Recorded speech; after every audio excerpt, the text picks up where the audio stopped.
Un mot seulement sur les savants qui ont été en Égypte pour s'initier. Donc la science était une tradition africaine, égyptienne. L'innovation philosophique, l'innovation scientifique, on n'en veut pas. Ce sont des notions étrangères aux structures sociales grecques. Que les Grecs, une fois rentrés chez eux, s'attribuent toutes les sciences qu'ils ont apprises en Égypte. Ce n'était pas un secret.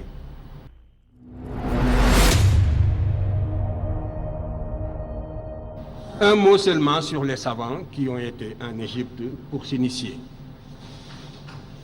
Le premier en date, c'est bien sûr Thalès. Au VIe siècle avant Jésus-Christ, Thalès est allé en Égypte.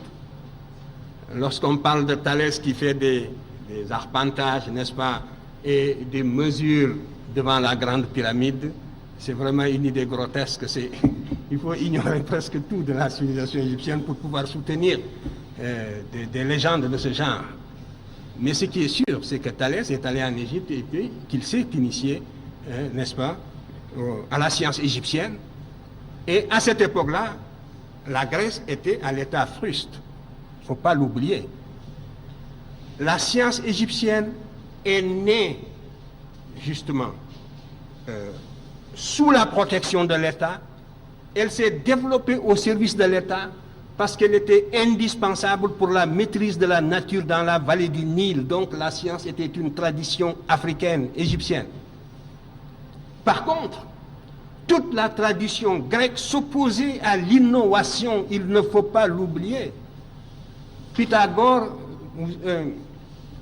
Socrate est mort en buvant la ciguë, et vous savez qu'on l'avait soupçonné tout simplement de s'écarter de la morale de la cité et d'adopter donc des idées universalistes qui risquaient de saper les bases institutionnelles de la cité grecque. La Grèce, même celle de Platon, n'a jamais dépassé le cadre d'une cité. L'Égypte avait créé, l'Afrique avait créé pour la première fois un État-territoire groupant plusieurs cités, avec des institutions particulières, avec une toute autre philosophie politique, qui s'oppose point par point à l'individualisme septentrional hérité des steppes eurasiatiques. Donc, c'est Thalès qui va d'abord en Égypte, qui s'instruit de la mathématique égyptienne et qui a introduit la géométrie en Grèce. Mais la science était une nouveauté en Grèce qui n'était pas acceptée par la religion et la tradition grecque. La société la plus intolérante de l'Antiquité jusqu'à la Révolution populaire, jusqu'au triomphe des plèbes, c'est la société grecque. Étudier les structures sociales et la répression féroce de tous les novateurs. Anaximandre a failli, Anaxagore a failli être tué. C'est parce qu'il était l'ami de Périclès, et c'est Périclès qui l'a sauvé de justesse. Aristote s'est enfui, il a failli être tué. Platon s'est enfui, il a failli être tué. Socrate a été tué. Voilà la société grecque et son attitude à l'égard de ses savants. L'innovation philosophique, l'innovation scientifique, on n'en veut pas. Ce sont des notions étrangères aux structures sociales grecques. Jusqu'à la Révolution. L'élément porteur d'avenir de la société grecque, ce n'était pas son aristocratie. C'était la plèbe, les sans-feu ni lieu, qui n'avaient aucun droit, qui vivaient à l'extérieur des cités, qui par conséquent devaient conquérir le droit de cité par la force, qui, tout le potentiel laïque et rationnel de la société grecque se trouvait chez la plèbe. Et c'est avec la montée des plèbes que la société grecque s'est laïcisée dans les conditions que l'on sait et sur lesquelles je ne peux pas m'étendre, mais tout ceci pour dire donc qu'il y avait antinomie entre structure sociale grecque traditionnelle et science ou philosophie. Par contre, la science et la philosophie, c'est en Égypte qu'elles fleurissaient, et en particulier la science. Et c'est en Égypte qu'il fallait aller la chercher.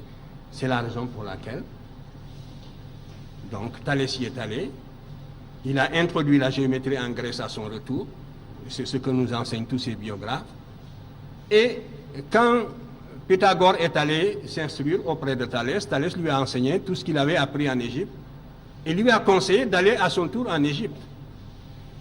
Pythagore s'était fait recommander du tyran de Samos à l'époque et il est venu, c'était sous Amasis, le pharaon d'Égypte, qu'il a envoyé à Thèbes, à Héliopolis d'abord, et les prêtres d'Héliopolis lui ont dit qu'ils ne sont pas versés dans les sciences, il faut aller à Memphis. Il va à Memphis, les prêtres de Memphis le renvoient à Thèbes. Vous voyez, les Égyptiens n'étaient pas chauds pour divulguer la science. Il y avait plusieurs niveaux d'initiation. Et malheureusement, vous voyez, une civilisation qui se perd, n'est-ce pas, recèle, si vous voulez, les éléments fossoyeurs même, ses propres éléments fossoyeurs, mais on ne s'en rend pas compte. Et cet esprit initiatique a perdu l'Égypte parce que l'Égypte était une civilisation élitiste.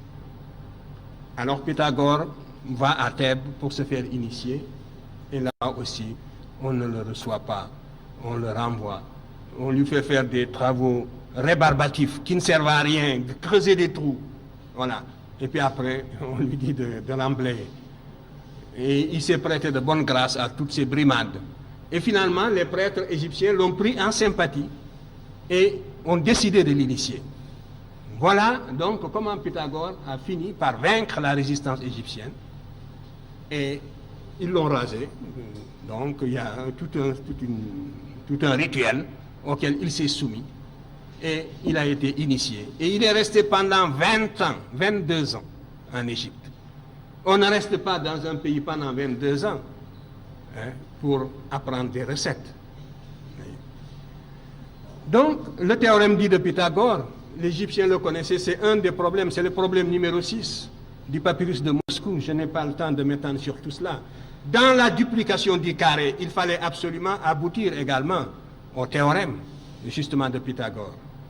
Et les Égyptiens ont défini une longueur qui permet de construire un carré double et qui est égal à A racine de 2, le nombre ira. Par conséquent, le double, la définition d'une longueur qui s'appelle le double Riemann et qui consiste précisément à réaliser la duplication du carré, cette seule définition d'une longueur dans la géométrie égyptienne, impliquant la connaissance à la fois du côté et multiplié par racine de 2 pour avoir précisément la diagonale qui donne le côté du carré double, montre, à n'en pas douter, que l'Égyptien connaissait ce théorème et qu'il le démontrait sans chiffres, effectivement, et tant d'autres choses.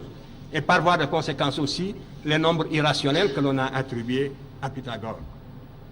Ainsi donc, c'est comme ça que Pythagore est resté si longtemps en Égypte pour s'instruire. Et les Égyptiens ont souvent dit, que souvent, Diodore l'a relaté, que les Grecs, une fois rentrés chez eux, s'attribuent toutes les sciences qu'ils ont apprises en Égypte. Ce n'était pas un secret.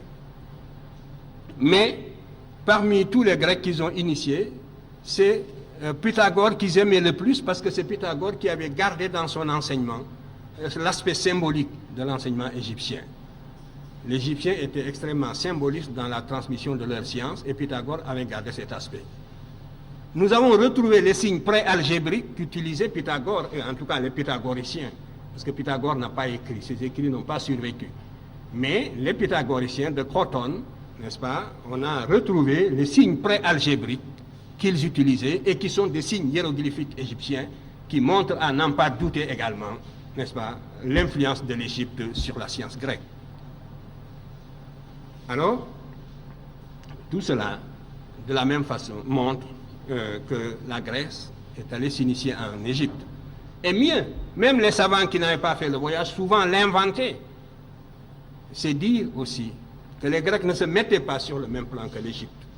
Et même vaincue, l'Égypte restait l'institutrice de toutes les vieilles jeunes civilisations montantes de la Méditerranée septentrionale. C'est Platon, Strabon, qui était un grand savant de l'Antiquité, mais un savant chauvin qui était conscient de la valeur de la civilisation de la Méditerranée septentrionale à son époque. Strabon relate que quand ils ont visité l'Égypte, quand il a visité l'Égypte et le Fayoum, ils étaient en groupe, on leur a montré les chambres où Platon et Eudoxe, le mathématicien, séjournaient quand ils sont venus se faire initier à la cosmogonie égyptienne d'Héliopolis. On leur a montré les chambres où séjournait Platon, où Platon et Eudoxe ont séjourné. Pendant 13 ans, ils sont restés en Égypte pour se faire initier dans la cosmogonie héliopolitaine. Et si vous voulez en avoir une preuve palpable, relisez le Timée de Platon, où justement sa cosmogonie est consignée, et relisez la cosmogonie héliopolitaine. Vous ne pouvez pas comprendre les lacunes et les obscurités de Platon si vous ne relisez pas, si vous ne prenez pas côte à côte, n'est-ce pas, lisez pas, n'est-ce pas, parallèlement, la cosmogonie héliopolitaine et le Timée de Platon. Mais alors toutes les obscurités s'éclairent d'une lumière singulière. C'est un peu ce que j'ai essayé de faire dans Civilisation ou Barbarie. Donc, les éléments ne manquent pas pour retracer justement cette influence que l'Égypte a eue sur la Grèce en particulier et sur l'Occident d'une façon générale. Et les Latins, qui avaient moins de contact avec les Égyptiens, n'ont rien apporté aux sciences exactes. Voilà aussi une contre-preuve.